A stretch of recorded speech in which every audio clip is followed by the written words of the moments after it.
Salve, salve, pessoal! Esse é o podcast Pode Perguntar, sempre com as novidades aqui da região Noroeste Paulista. Eu sou o professor Leandro Ferreira, estou ao lado de Clark Kent, ou Superman do PT, não sei, né? É o Bruno Areno, candidato oficial à prefeitura aqui de Votuporanga.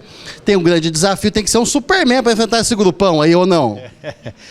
Boa noite, Leandro, boa noite a todos que estão aqui presentes.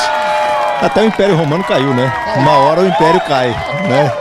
Então, a gente tem que comer pelas beiradas, como a gente está fazendo. Nosso público realmente é a periferia da cidade, aqueles que mais precisam da política pública e da presença da prefeitura. Então, a gente está esperançoso nesse primeiro dia de início de campanha, que teremos êxitos, bons êxitos, políticos e eleitorais. Muito bem, ó, estamos aqui na sede do PT, por isso tem a bandeira do PT, tem o Lula, vocês estão vendo toda a bagunça da galera aqui, mas antes, o pessoal tirando aqui, eu vou mostrar, essa camisa aqui, mostra ali pra tela, ó, você tem um mascote, é isso? Gente, ficou muito bonito. Agradecer a equipe, né, equipe de mobilização e comunicação. Show de bola, e vem cá. Você trouxe um peixe grande aqui para acompanhar o lançamento oficial. Sim, a deputada sempre esteve aqui presente. Ela está no âmago das nossas causas, né, das nossas políticas públicas. Acompanha o assentamento que a gente tem aqui próximo. Sempre traz uma palavra positiva. Sempre gosto muito do que ela fala, da felicidade de fazer política e para quem a gente está fazendo política. Eu sempre procuro relembrar essa fala dela. Então, veio aqui trazer o seu carisma e sua mensagem ao nosso início de campanha. Me falaram que ela tem a chave do cofre, que ela libera lá os cheques, que ela tá poderosa lá, que é verdade? Bom, tomara que tenha. Ela e mais vários tem. Eu sei. É brincadeira. Bom, vamos lá. Eu sempre peço para o entrevistado se apresentar, tá? Então vamos, igual o Silvio Santos. O Silvio Santos, no programa dele, ele finge que não conhece as pessoas. Fala, quem que é você? Minha voz lembra do Silvio? Oi! Obrigado. Vamos lá, vamos fingir que a gente não te conhece. Vamos lá, se apresente para o nosso público. Não, é importante se apresentar, né? Meu nome é Ana Perugini, nós estamos na política desde os 14 anos, dentro do Partido dos Trabalhadores desde 81, e deputada nesse movimento partidário, como pessoa eleita desde o ano de 2005. Fui deputada federal também e agora estou aqui no estado de São Paulo. E é uma alegria muito grande estar aqui contigo, Leandro. Né? Muito bem, a honra é toda nossa. É uma alegria estar com todo o povo participando desse processo tão bonito que é a Festa pela Democracia, para nós continuarmos reconstruindo o nosso país. Né? É aqui que acontece a coisa. Ok, então vamos lá, porque o meu podcast ele é conhecido porque eu faço as perguntas que tem que perguntar. Pode ser até que eu vou ser vaiado aqui, porque tem um pessoal forte aqui, mas eu vou perguntar tudo que tem que perguntar, tá bom? Primeira coisa, a nossa região aqui no Leste Paulista, eu não vou falar que ela foi abandonada pelo PT, mas nós temos uma característica que... Calma, já viu? Ao público. A nossa característica aqui, por exemplo, São José do Rio Preto, que é a maior cidade da região, foi governada pelo Edinho Araújo, que é do PMDB. Votuporanga foi muito tempo na mão do PSDB. Então, assim, a gente pode falar que... Sabe aquele jogo War que a gente jogava no mapa, que tinha que conquistar as peças? Dá a impressão que a região Noroeste Paulista ainda é uma região que o PT precisa conquistar mais espaço, digamos assim. O que você acha dessa situação? Você não vê dessa forma? Não, eu gosto de ver os números, né? 68% das cidades no Brasil hoje, 68% são cidades pequenas. E é um jeito costumeiro, rotineiro de fazer política nas cidades pequenas, que é uma política de pedir, e não a política do direito que nós conquistamos em 1988. Então você precisa de uma vaga para uma consulta, você vai pedir para o chefe de gabinete, vai pedir para o prefeito, vai pedir para o vereador. Né? Você precisa de fazer uma cirurgia, você vai pedir, você precisa de um remédio, você vai pedir. Né? E de 88 para cá houve uma mudança, mas muitas vezes eu chego numa cidade de pequeno porte, né, de até 20 mil habitantes, eu ouço coisas desse tipo, né? Mas o prefeito é bom, né? Toda vez que eu pedi, ele me atendeu, né?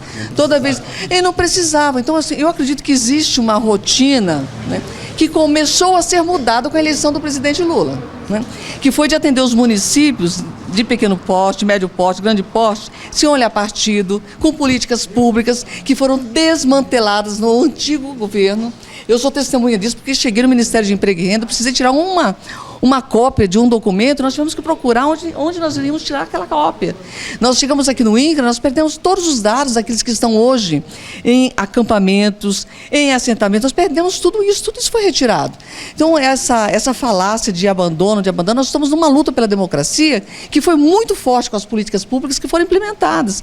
Por isso que as eleições agora, deste ano, são tão importantes, porque não tem 2026 com uma eleição democrática, com força, se nós não fizermos bem feita a nossa lição de casa agora, que é de dialogar e de ver de fato aquilo que é importante para o nosso povo. Ok, concordo com você, mas vamos por partes, assim, ainda da polêmica, que eu gosto de começar com a polêmica. Mas, assim, com todo respeito, claro, o que acontece? Aqui, vou falar de Votuporanga, que foi governado pelo PSDB durante muito tempo. Realmente chegaram muitas verbas do governo federal, principalmente do Ministério do Turismo. Nós tivemos a rua principal Rua Amazonas reformulada e outros grandes empreendimentos da cidade feitos pela prefeitura. A maioria foi verba federal com contrapartida pequena da prefeitura e deu-se a ilusão que era do grupo que estava gerindo, sendo que o PT ou o governo federal era grande responsável por isso. Eu acho que talvez faltou um pouco de comunicação nisso ou entendimento da população. Eu acredito que nós tivemos cidades aqui no interior do estado de São Paulo, nós tivemos que entrar com uma ação judicial para que fosse colocado, de fato, a verdade do recurso de onde estava vindo. Muitos veículos foi tirado, inclusive, o emblema, né, o slogan do governo federal que estava enviando. Eu acredito que existe muito ainda essa forma de fazer política que é pequena demais para o tamanho do nosso povo que trabalha muito. Mas eu insisto em dizer que o nosso país ainda está aprendendo a fazer a política e a educação tem um papel importante dessa história, né? Porque a educação é que dá a condição de você aprender com os seus olhos e contrapor as informações que você recebe. Daí a importância de pessoas que têm a visão como o Bruno, né? De pessoas que veem a educação e as políticas públicas como uma forma de emancipar a sociedade para que nós tenhamos a condição de fazer esse debate. Do contrário, você sai de manhã para trabalhar, 7 horas da manhã. Chega em casa, já sai correndo para você estudar à noite. Estuda correndo, porque amanhã você vai ter que levantar e sair correndo de novo. É você trabalhar de manhã para comer na hora do almoço, né? Então nós precisamos dar a condição do nosso povo estudar, de ter trabalho digno, mas isso é uma construção. Se você for olhar a correlação de forças que nós temos hoje na Câmara Federal ou vou colocar no Congresso Nacional, você vai ver a PEC do veneno, um exemplo muito claro disso, né?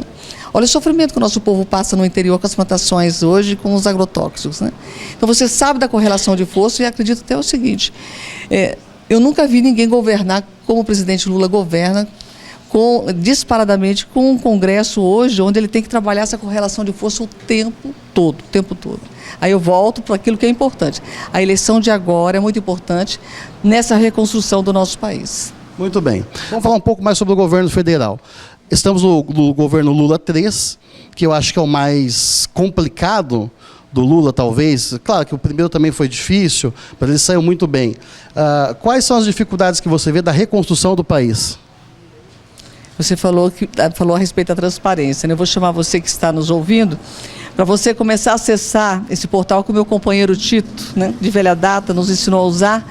Só você digitar no Google, você digita assim, casa, dá um espacinho e coloca 13, casa 13. Aí você vai lá para saber das realizações dos municípios. Aí você tem tudo lá o que foi repassado do governo federal para cada cidade. Eu tenho aqui de Votuporanga, ó, transferência ao município de Votuporanga, desde o Bolsa Família, né, passando pelo Brasil Sorridente, Farmácia Popular, que foi extinto no governo anterior, né? A Lei Paulo Gustavo, achei muito interessante, porque foi a primeira cidade nessa região que eu vi que tem o valor de 815 mil, que foi passado só pela Lei Paulo Gustavo aqui. Depois... O município da região, nem Rio Preto teve essa... Depois, olha, o crédito do agronegócio aqui chegou de 1.750.000, né? E o que é muito bonito aqui, o crédito da agricultura familiar de 779.070. Então, mas mesmo assim, você vê que há disparadamente uma diferença que precisa ser suprida, né?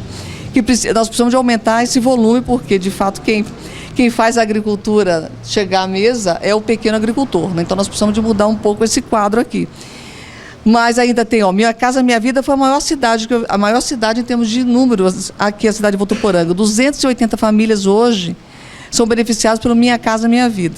Isso chega a quase 43 milhões, né? Então, é importante ter um portal de transparência justamente para impedir, para modificar essa situação, estou lembrando o nome da cidade aqui, mas não convém, né? Não convém dizer, modificar essa situação muitas vezes do governo federal ir, mas não acontecer. Eu conheço muitos prefeitos. Você sabe que no governo anterior, eles não iam para Brasília. Não iam para Brasília, é muito interessante. E você vê, o presidente Lula tomou posse e já começa toda uma caravana, o pessoal com projeto na mão, buscando recursos para o município. Então, você estar prefeito hoje, você ser chefe do executivo no município, com o presidente Lula enquanto presidente, é uma situação que favorece muito as cidades, né? Então, esse é o olhar que nós precisamos de lançar e perguntar o que nós queremos para o nosso município. Inclusive, só para relembrar, no governo anterior, tivemos a polêmica da compra das vacinas. Foi muito engraçado, entre aspas, porque só no Brasil acontecem essas coisas. O presidente não queria comprar vacina.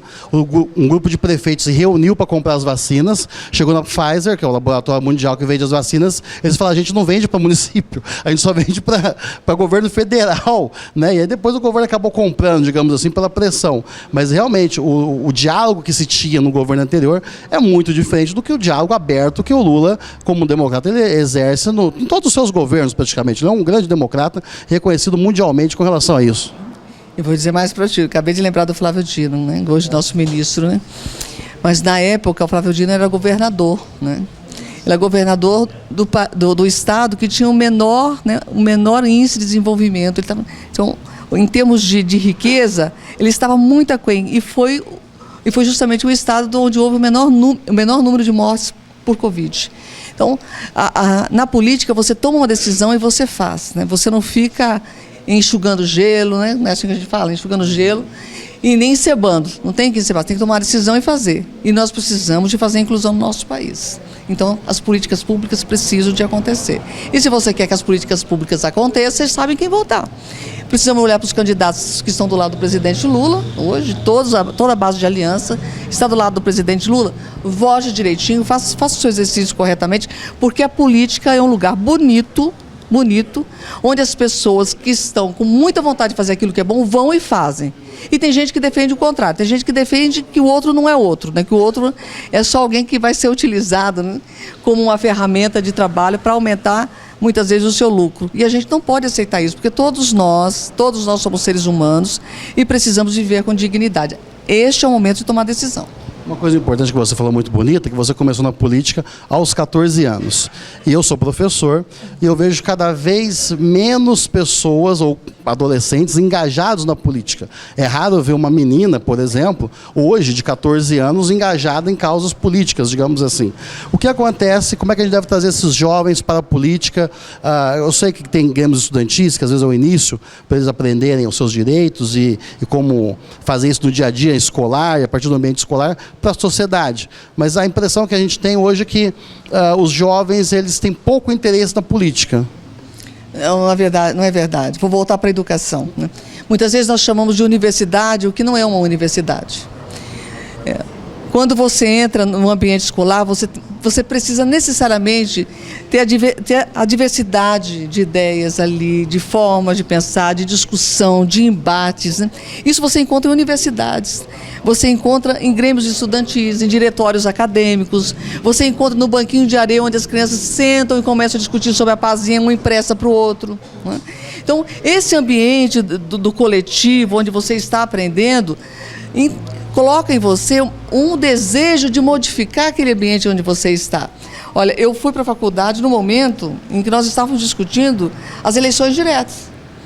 E nós saímos para o Pátio dos Leões, depois nós íamos para Francisco Glicério para pedir as diretas já, né?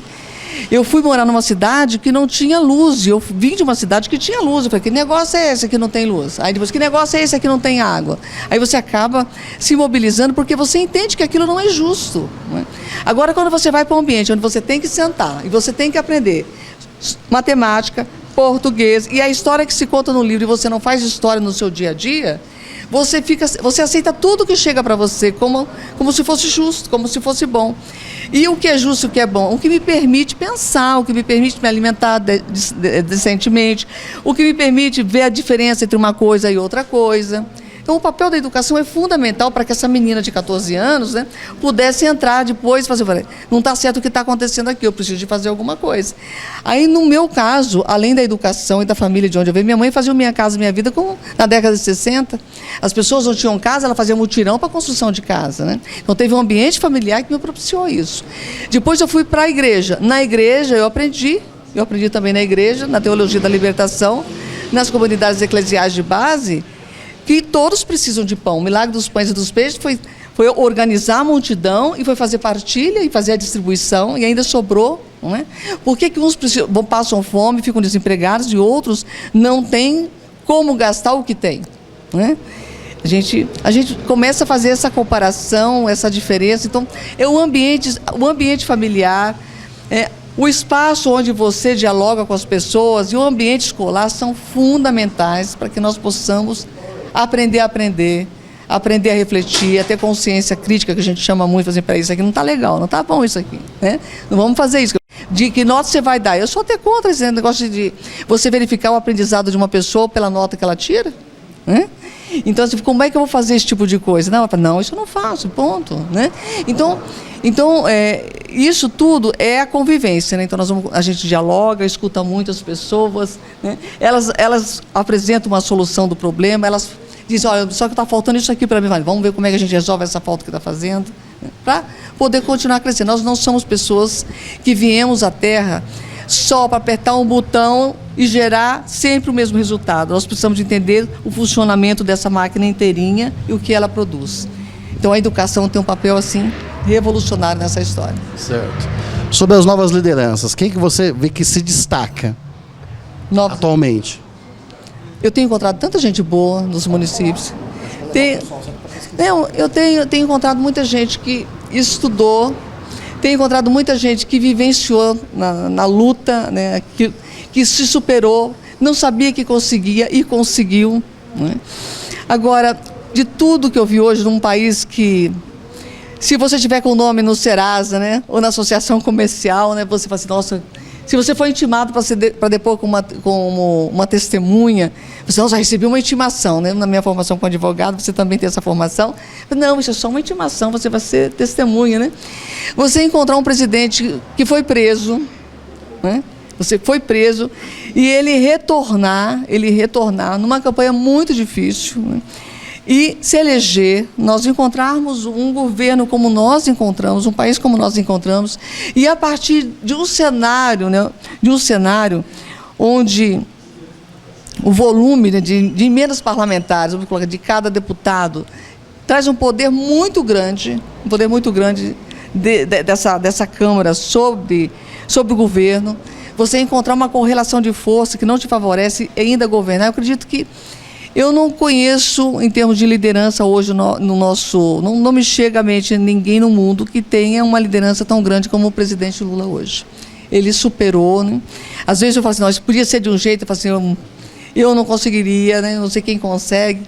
Eu tenho um respeito muito grande pelo presidente Lula em termos de liderança e de capacidade de fazer hoje o que ele está fazendo. Perfeito. Nosso tempo já está estourando, a gente vai liberar o pessoal aqui.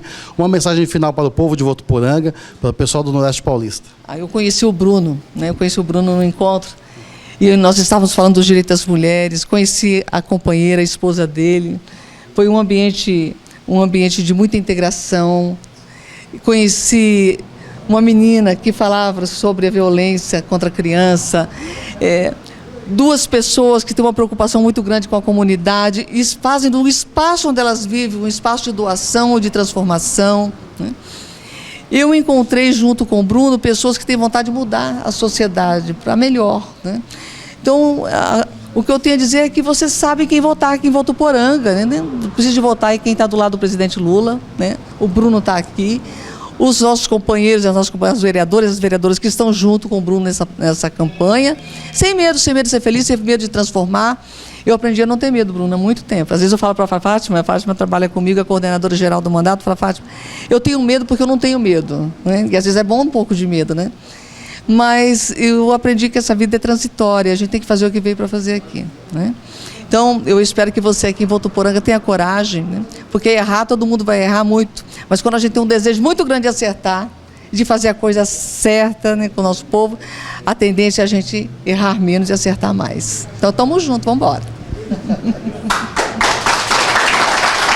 Ok. Agradeço a sua participação no nosso podcast. Desejo boa sorte para o Bruno Arena nessa campanha aqui em Votuporanga, que vai ser bastante disputada. E como eu sempre digo, os bons são maioria. Tchau, tchau e até a próxima.